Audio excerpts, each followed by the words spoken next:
Assalamualaikum warahmatullahi wabarakatuh. Waalaikumsalam warahmatullahi wabarakatuh. Halo teman-teman, jadi hari ini kita dari kelompok 7 akan mempresentasikan tentang materi nuklir. Sebelumnya perkenalkan anggota kelompok kami. Yang pertama ada saya, Rahma Rosita, nomor presensi 29. Saya Nila Rosa, presensi 28. Saya Rahmat Risma, nomor presensi 30. Tahu gak sih apa itu energi nuklir?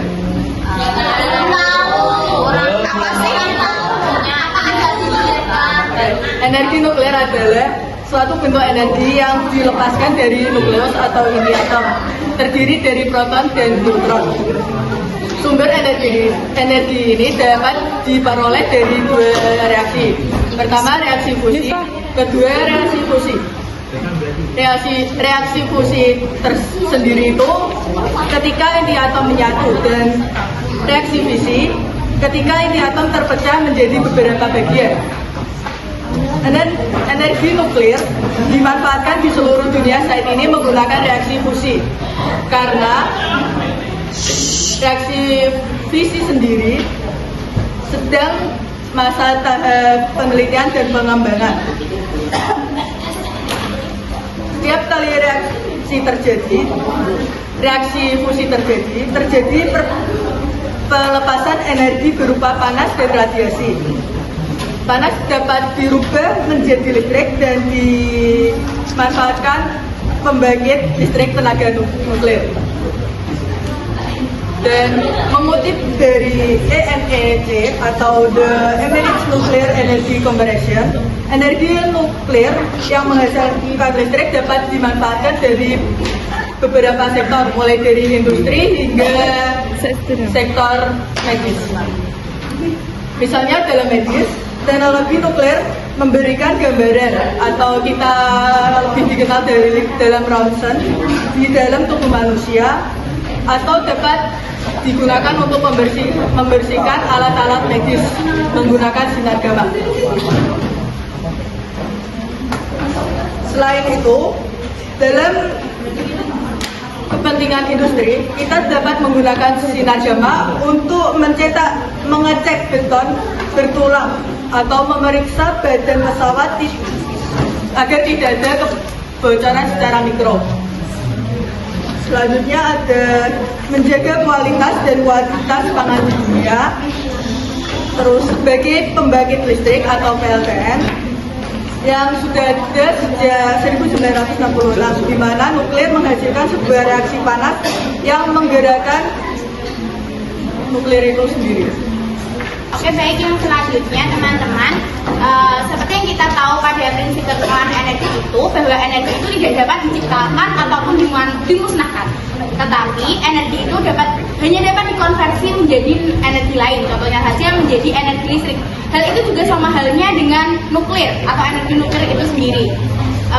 Untuk sebelumnya di Indonesia itu ada reaktor nuklir itu ada 3, yaitu di Bandung, di Yogyakarta, dan juga di Serpong. Ketiga reaktor nuklir ini sendiri di Indonesia itu hanya dibuat untuk penelitian. Jadi di Indonesia itu belum ada PLTN atau pembangkit listrik tenaga nuklir. Oke, selanjutnya di sini saya akan menjelaskan bagaimana cara kerja daripada reaktor daya nuklir itu sendiri. Sebelumnya saya akan menggambarkan siklusnya terlebih dahulu.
Oke, baik teman-teman, apakah gambarnya terlihat sampai ke belakang?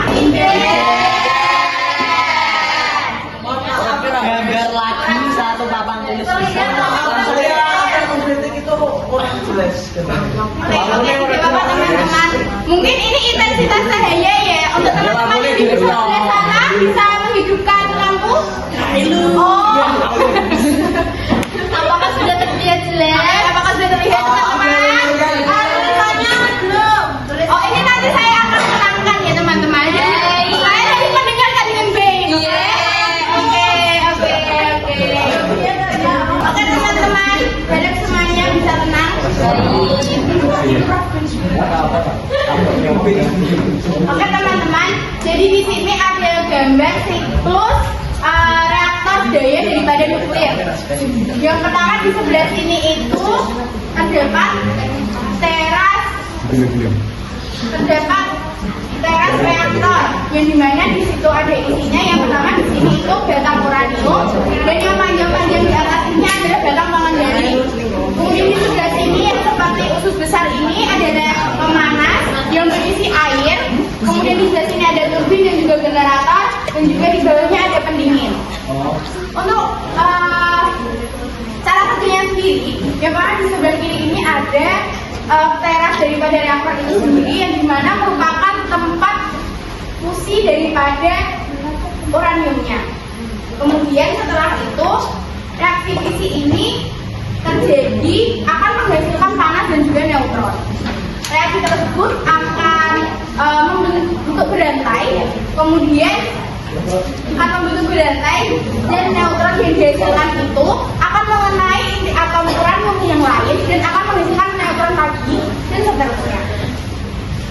Kemudian jika dirasa reaksi ini itu terlalu panas ataupun yang dihasilkan itu terlalu banyak, maka itu menjadi tugas batang pengendali untuk mengendalikan cara kerja tersebut, yaitu dengan cara menyerap neutron. Kemudian selanjutnya panas yang dihasilkan itu akan dibawa ke pemanas, di mana pemanas ini akan air yang ada di sini itu dipanaskan dan akan menjadi uap. Kemudian uap ini digunakan untuk memutar turbin.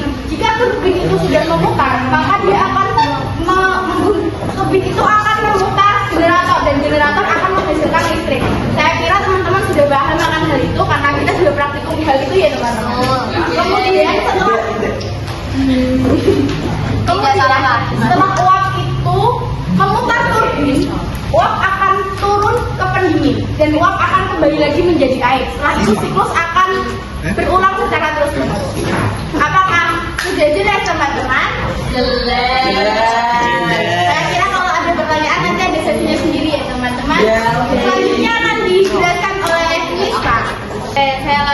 seperti yang udah dijelaskan sama Rusika tadi.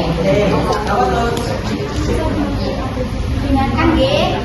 Jadi di dalam ini itu terdapat elemen atau elemen bahan bakar. Nah, udah dijelaskan sama Rusika tadi bahwa ada neutron. Sudah dijelaskan bahwa ada neutron thermal yang menumbuk inti atom uranium 235.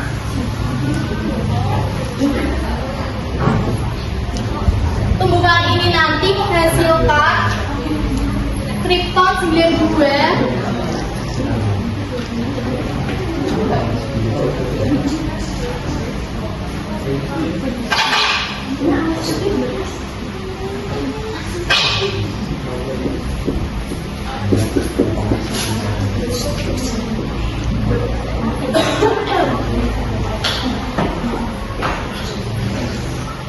Nah, selain menghasilkan kripton 92, nantinya juga dari hasil tumbukan ini akan menghasilkan neutron-neutron yang berjumlah 3 neutron serta energi panas yang berukuran sekitar 1 megavolt. Nah, neutron ini nantinya akan menumbuk lagi pada inti uranium 235 dan menghasilkan kripton, neutron lagi serta energi panas. Hal ini akan semakin berkelanjutan. Nah, reaksi fisi yang berkelanjutan dinamakan reaksi fisi berantai. Jadi, reaksi fisi berantai nantinya energi panas yang dihasilkan akan semakin besar. Nah, bagaimana cara apabila energi yang dicapai sudah mencapai batas yang diinginkan? Nah, di sini itu nanti ada kontrol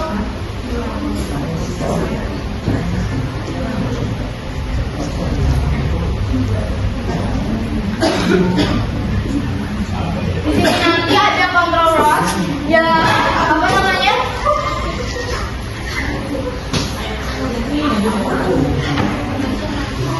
yang mengontrol terjadinya reaksi fisi di dalam reaktor. Kontrol rod ini mengandung boron atau kalium untuk menyerap neutron untuk mencegah terjadinya reaksi fisi apabila energi panas yang dihasilkan sudah mencapai batas yang diinginkan.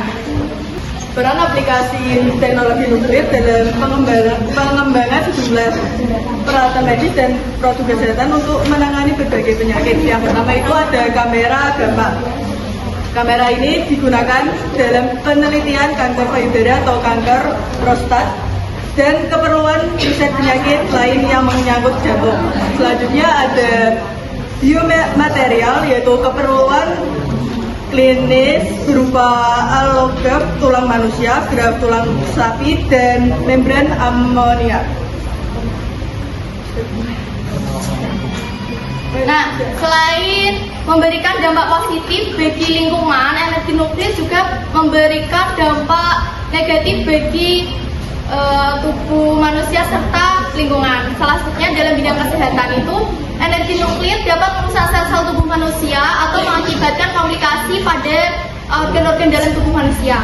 Selain itu, merusak perkembangan otak, terutama pada bayi atau pada anak-anak yang masih kecil. Selain itu, apabila naudzubillah-nya ada ibu hamil yang terkena radiasi energi nuklir itu, nantinya anak yang dilahirkan bisa saja mengalami cacat fisik maupun mental.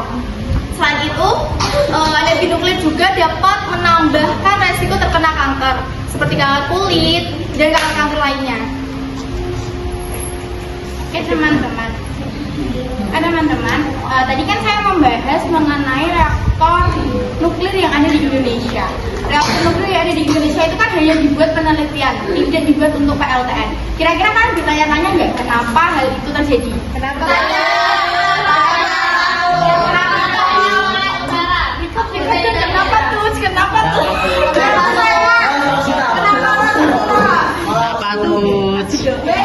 Kenapa bisa terjadi itu kenapa? Iya, kenapa itu? Kenapa? Korupsi. Kalian pengen tahu semuanya? Iya. Tahu. Oke teman-teman, apa?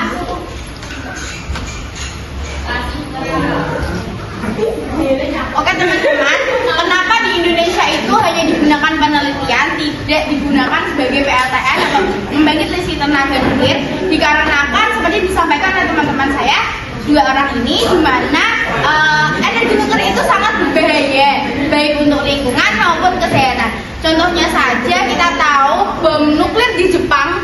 Kalian tahu nggak bom nuklir di Jepang?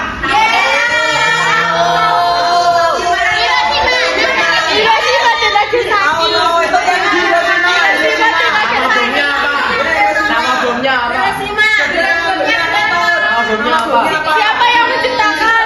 Merek apa? Merek. Lalu alasan Hiroshima itu dibom.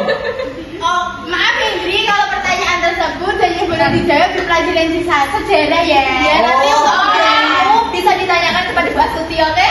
Oke. Siapa yang bertanya? Oh, itu oke. Aku mau tanya. Mau tanya? Sebentar teman-teman, nanti bisa ditanya siapa yang tanya?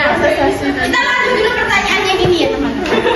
Jadi bom nuklir yang ada di Jepang itu kan kita tahu sendiri dampaknya itu sangat-sangat berbahaya untuk negara itu sendiri, dan hal itu pun yang bisa berkemungkinan terjadi di Indonesia kalau misalnya ada PLTN. Jadi untuk sekarang ini belum, mungkin di masa kita nanti kita akan membangkitkan PLTN Dengan yang aman. Amin. Aku yang buat nuklirnya Hendri. Iya. Karena aku habis ini mau ke teknik nuklir UGM. Jadi kok aku juga kok. Oke teman-teman, jadi itu presentasi dari kami. Apakah ada yang ingin ditanyakan? Saya rasa pasti ada. Oke baik, terima kasih Aul. Maaf kameramen.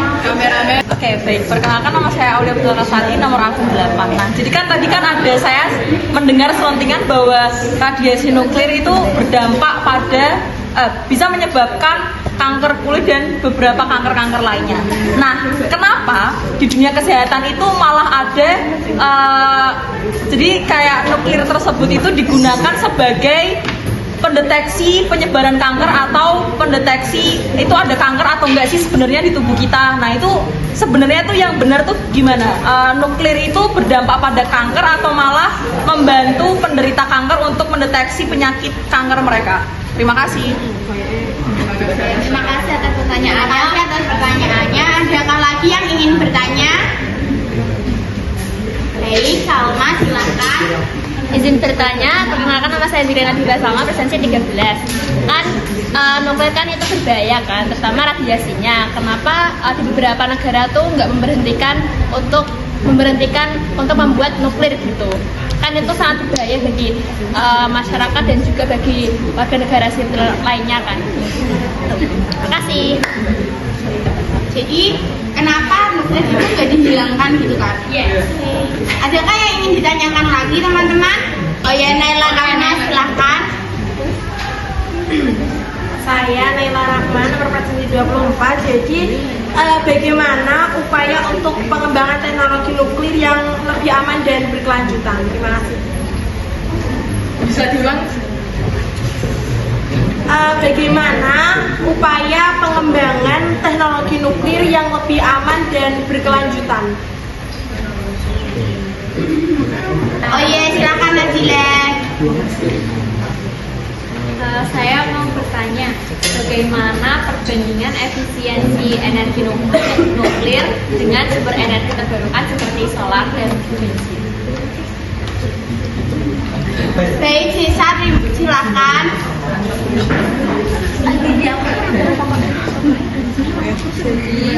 Jepang kan pernah membuang limbah hasil olahan nuklir itu ke laut.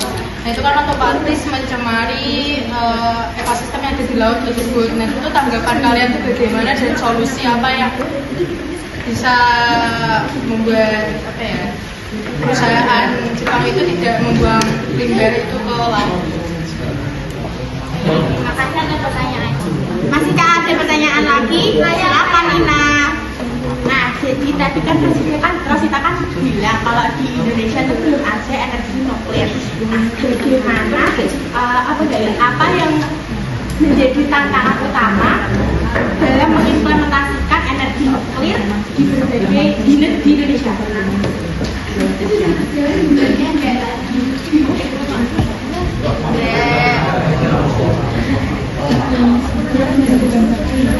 Masih ada pertanyaan lagi teman-teman? Oh yang belakang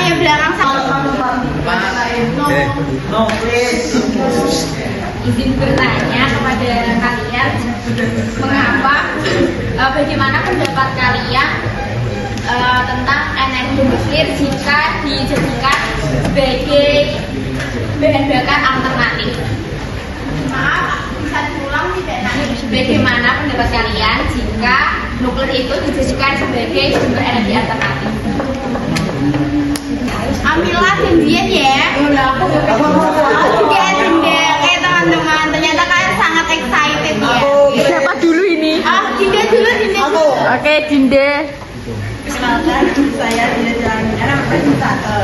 Jadi saya mau tanya, kenapa kecelakaan reaktor nuklir di Chernobyl itu belum pulih sampai saat ini? Padahal kan di Nagasaki dan Hiroshima yang juga terkena nuklir itu, yang dibom dulu waktu Jepang itu sudah pulih gitu loh. Terus gimana Dinda?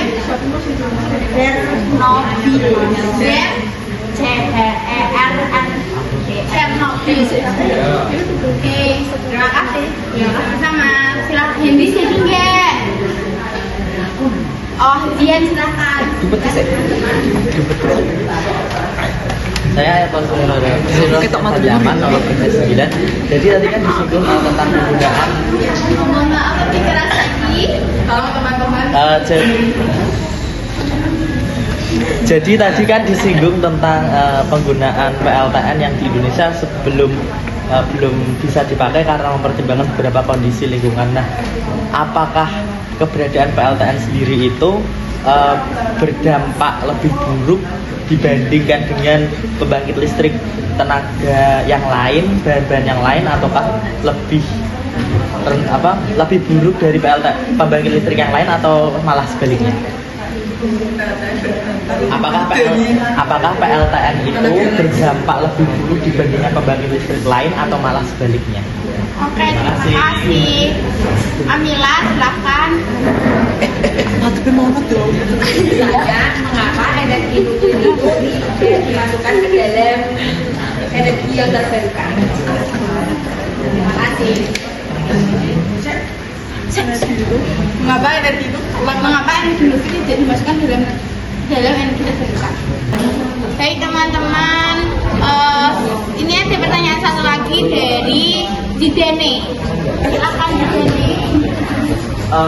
Saya ingin bertanya, nama saya Muhammad Zidane Indrianja, presensi 23. Saya ingin bertanya, di beberapa negara itu kan nuklir dimanfaatkan ya sebagai contohnya dalam proses listrik PLN dan sebagai pembantu kerja penelitian lah. Nah, terus pertanyaan saya tuh mengapa di negara lain juga nuklir itu tidak dimanfaatkan, malahan dibuat senjata dalam perang. Nah, itu alasannya mengapa? Oke, terima kasih dan itu atas pertanyaannya. Baik teman-teman, terima kasih atas pertanyaannya. Izinkan kelompok kami menjawab.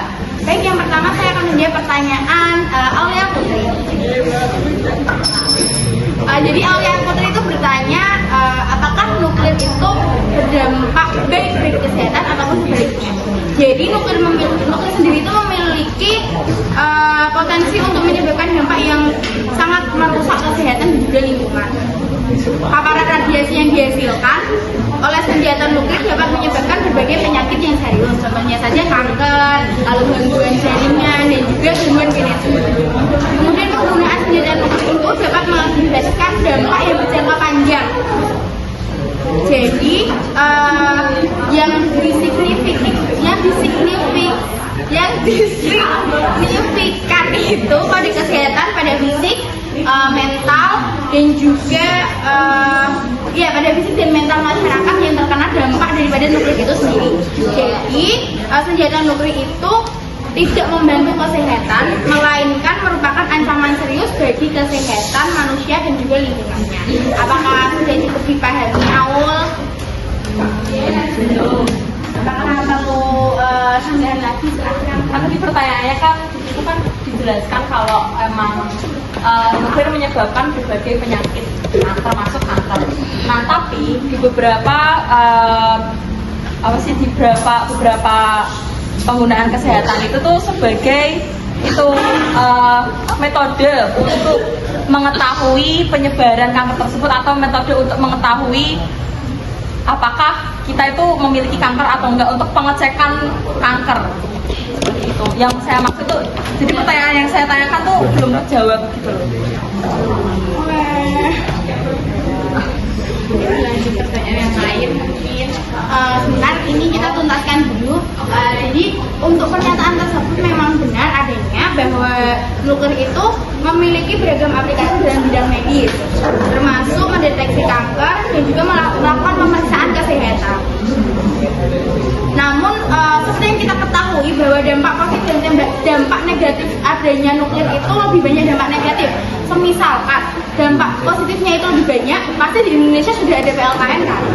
Jadi untuk secara diri besarnya sendiri itu lebih merugikan daripada memberikan dampak yang baik. Cuman untuk pernyataan awal sendiri itu memang benar adanya seperti itu awal. Apakah cukup? Jadi intinya boleh tidak sebagai pengaplikasian dalam pengecekan penyebaran kanker tersebut, atau sebaiknya menggunakan metode lain selain menggunakan energi nuklir.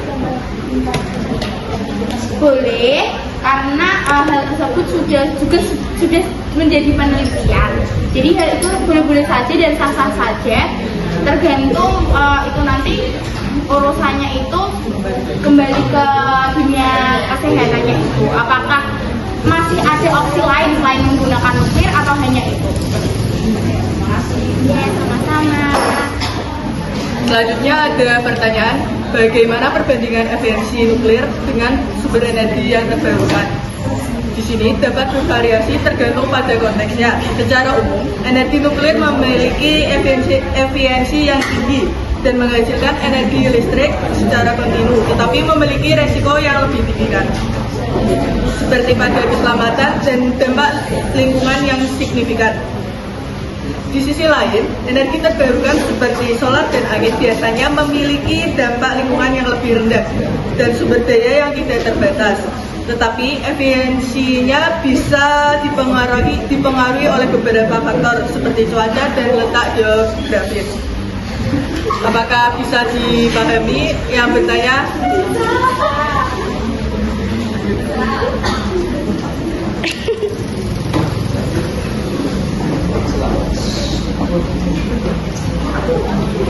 Pertanyaan selanjutnya yaitu, apa sih yang menjadi tantangan pertama kali dalam mengimplementasikan energi nuklir di Indonesia? Nah, sebenarnya itu sejak Indonesia memasuki era nuklir, untuk kesejahteraan dan perdamaian yang ditandai dengan beroperasinya reaktor nuklir 3 Maret pada Februari tahun 1965 di Bandung itu, rencana pembangunan PLTN hingga sampai saat ini belum terwujud. Nah, masih terdapat beberapa pro dan kontra mengenai hal tersebut. Di Indonesia, reaktor nuklir yang dibangun itu masih terbatas, ya seperti halnya yang sudah dijelaskan tadi, yaitu hanya untuk penelitian dan pengembangan. Padahal di Indonesia sendiri dikaruniai sumber daya alam bahan bakar nuklir yang cukup banyak. Nah, untuk tantangan pertamanya itu adalah bagaimana negara Indonesia ini menyiapkan SDM yang berkapasitas tinggi dalam membangun dan mengelola PLTN. Umur PLTN itu kan bisa mencapai sekitar lebih dari 80 tahun. Oleh karena itu, perencanaan SDM harus bersifat jangka panjang dan sejalan dengan strategi nasional pengembangan nuklir. Perencanaan SDM ini tidaklah cukup untuk mengelola PLTN di suatu negara, kecuali jika ingin bergantung kepada negara lain yang sudah membangun PLTN. Baik, selanjutnya kita akan menjawab dari pertanyaan Amila, mengapa energi nuklir itu tidak termasuk ke dalam energi terbarukan. Jadi energi nuklir itu tidak termasuk ke dalam energi terbarukan karena sumber bahan bakunya seperti uranium itu yang tidak dapat diperbarui dalam waktu yang relevan dengan kebutuhan manusia. Dimana meskipun sumber daya ini itu bisa bertahan cukup lama, tetapi tidak ada jaminan bahwa mereka itu dapat tersedia secara tak terbatas. Selain itu, proses pembuatan bahan bakar nuklir juga dapat menyebabkan dampak lingkungan yang serius seperti polusi air dan juga tanah dan juga ke bencana fatal seperti bencana nuklir. Apakah sudah dapat dipahami? Terima kasih. Selanjutnya ada pertanyaan dari Desa. Membuang nuklir di laut itu bagaimana pendapat kalian dan solusi untuk perusahaan agar kita tidak membuang di laut? Apakah kita kontra atau pro? Membuang limbah nuklir ke laut merupakan tindakan yang sangat berbahaya dan dapat merusak bagi lingkungan laut dan kesehatan manusia yang mengkonsumsi mungkin ikan atau kayak rumput laut atau hal sebagainya yang dapat dikonsumsi dari laut. Solusi agar perusahaan tidak membuang limbah nuklir ke laut ada beberapa langkah. Yang pertama ada peningkatan pengolahan limbah, kedua ada pengembangan teknologi limbah, dan perusahaan harus mematuhi segala regulasi yang berlaku terkait pembuangan limbah nuklir. Yang keempat ada perusahaan harus bersikap transparan tentang praktik pengolahan limbah nuklir mereka. Yang terakhir ada investasi dalam energi terbarukan, mengurangi ketergantungan pada energi nuklir itu sendiri. Dengan mengimplementasikan langkah-langkah ini, perusahaan dapat mengurangi resiko pembuangan limbah nuklir ke laut dan berkontribusi pada perlindungan lingkungan dan kesehatan manusia. Jadi dari ini, saya pribadi kontra dalam pembuangan limbah nuklir ke laut secara bebas. Pertanyaan selanjutnya dari Dinda, yaitu kenapa kecelakaan reaktor nuklir Chernobyl belum pulih sampai saat ini, sedangkan Hiroshima dan Nagasaki sudah bisa dihindari? Nah, saat Perang Dunia II, kota Hiroshima dan Nagasaki di Jepang itu dijatuhi bom nuklir Little Boy dan Fatman pada 6 dan 9 Agustus tahun 1945. Ledakan bom tersebut mengakibatkan dua kota itu hangus dan warga setempat banyak yang meninggal dunia serta mengalami kanker akibat paparan radiasi. Nah, yang jadi pertanyaan, kenapa negara Chernobyl masih dalam keadaan tidak bisa dihuni? Nah, perbedaan tersebut ini disebabkan oleh 3 faktor. Yang pertama, reaktor Chernobyl ini memiliki lebih banyak bahan nuklir. Little Boy memiliki sekitar 140 ton uranium, Fatman mengandung sekitar 14 ton plutonium. Sementara reaktor nomor 4 Chernobyl memiliki sekitar 180 ton bahan bakar nuklir. Jadi sudah bisa dilihat perbandingan dari jumlah kandungan nuklir tersebut. Nah, faktor yang kedua yaitu jumlah radiasi lebih efisiensi digunakan dalam reaksi. Efisiensi reaksi ini hanya sekitar 2 kon uranium Little Boy yang benar-benar bereaksi dalam bom Nagasaki dan Hiroshima. Demikian juga hanya sekitar 2 kon plutonium Fatman yang mengalami fisi nuklir. Namun, berbeda dengan Hiroshima dan Nagasaki, di Chernobyl setidaknya ada 7 ton bahan bakar nuklir terlepas ke atmosfer. Selain itu, karena bahan bakar nuklir meleleh, radioisotop yang mudah menguap dilepaskan termasuk 100% xenon dan krypton. Nah, faktor yang ketiga yaitu seluruh kekacauan meledak di permukaan tanah. Perbedaan lokasi ini juga berpengaruh dalam bom tersebut. Fatman dan Little Boy diledakkan di udara ratusan kaki di atas permukaan bumi. Akibatnya, puing-puing radioaktif ini terangkat dan tersebarkan oleh awan jemur daripada masuk ke dalam bumi. Sedangkan di Chernobyl itu, ketika reaktor nomor 4 meleleh di permukaan tanah mengalami aktivasi neutron, di mana neutron yang sudah aktif dalam bahan bakar terbakar bereaksi dengan tanah sehingga menjadi radioaktif. Oleh karena itu, mengapa di Chernobyl tidak dapat dihuni sedangkan pada negara Nagasaki dan Hiroshima itu sudah pulih? Apakah ada yang ditanyakan lagi? Tidak.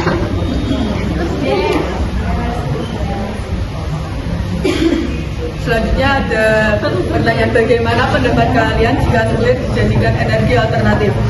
Menggunakan energi nuklir sebagai sumber energi alternatif memiliki pro dan kontra tersendiri. Beberapa pendapat yang mungkin termasuk keselamatan dan keamanan pengolahan limbah, masalah pengolahan limbah nuklir yang memerlukan penanganan yang lebih aman, biaya dan investasi yang awal. Pembangunan PLTN memerlukan investasi awal yang lebih besar dibandingkan energi lain. Jadi lebih ke kontra. Karena energi nuklir ini lebih membutuhkan biaya yang lebih banyak daripada energi yang lain. Bisa dipahami yang bertanya? Baik, yang selanjutnya ada pertanyaan dari Nazila atau Naya. Saya lupa. Kenapa beberapa negara itu menghentikan pembuatan nuklir?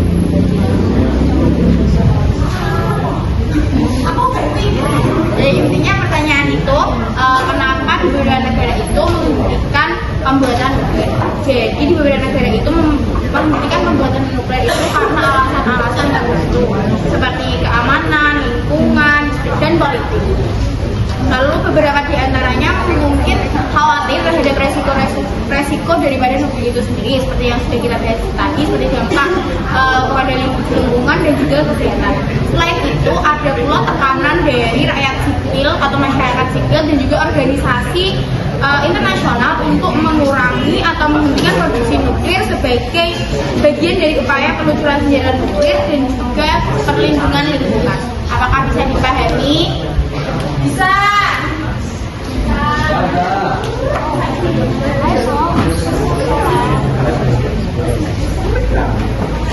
Nah, selanjutnya ada pertanyaan dari Hendy. Mengapa di negara lain nuklir malah dibuat sebagai senjata dalam perang, sedangkan di beberapa negara itu terdapat upaya pemusnahan nuklir? Seperti yang sudah kita ketahui tadi, bahwa nuklir atau bom atom adalah sebuah senjata permusnahan massal yang terjadi karena adanya reaksi nuklir dan mempunyai daya ledak yang sangat tinggi. Sebenarnya perang nuklir itu sudah dilarang dalam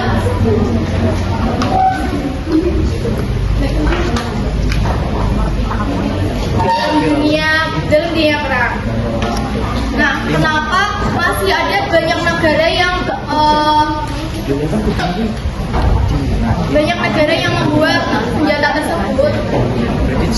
Kembali ke pertanyaan, kenapa senjata nuklir masih dikembangkan meski dilarang? Ini terkait dalam sistem dominasi. Pada prakteknya negara-negara pemilik nuklir menggunakan senjata ini sebagai alat tawar atau penggerak untuk menaikkan posisi tawarnya atas posisi strategis. Makanya tidak heran kenapa negara seperti Pakistan dan India mengembangkan persenjataan nuklir secara ilegal dan menolak meratifikasi perjanjian NPT, atau Korea Utara yang secara terbuka keluar dari perjanjian NPT karena ambisinya menjadi negara nuklir.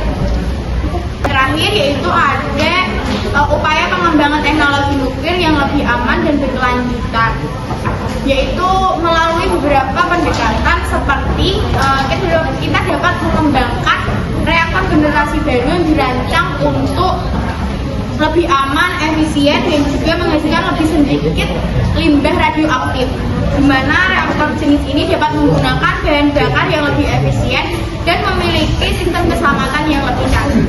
Terima kasih. Apakah